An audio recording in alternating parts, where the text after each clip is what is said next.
mà sao được bảo là mà tật thì na tật còn ai sẽ tật na khỏe nó bạn nào tâm hồn của bạn này em phật mà một chế sẵn mà tần ta mới mà dư mèo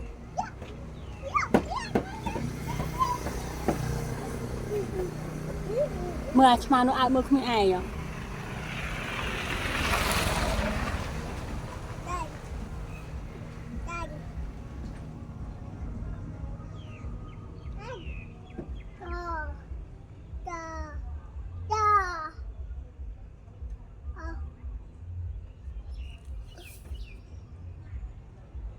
mèo mèo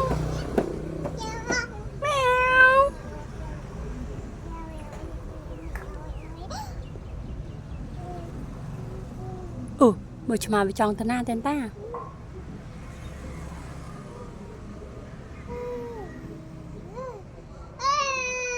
tên ta mới mà lột về lột plau về ta chọn ta rốt này vậy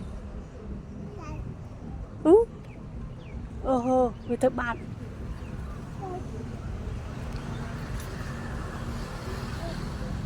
mà bây giờ môi này chỉ mới môi pí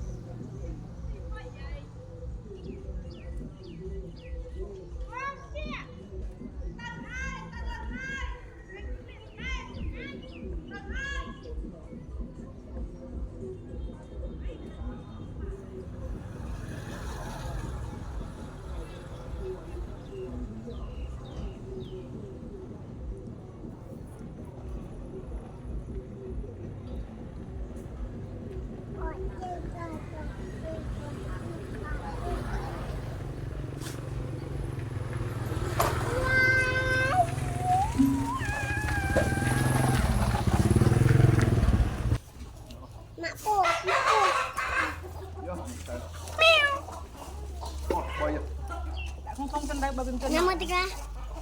ngồi về đặt cỏ Nama video tiga. Nama magana tiga. tôi bị sập lên nặng thế nặng nơi nút sền kìa anh ấy nút sền là sao đấy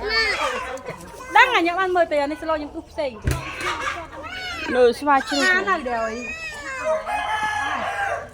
một cặp thằng này mà về thì cái gì bà ơi đấy em này chẳng dùng lên qua vô nói lên lời nè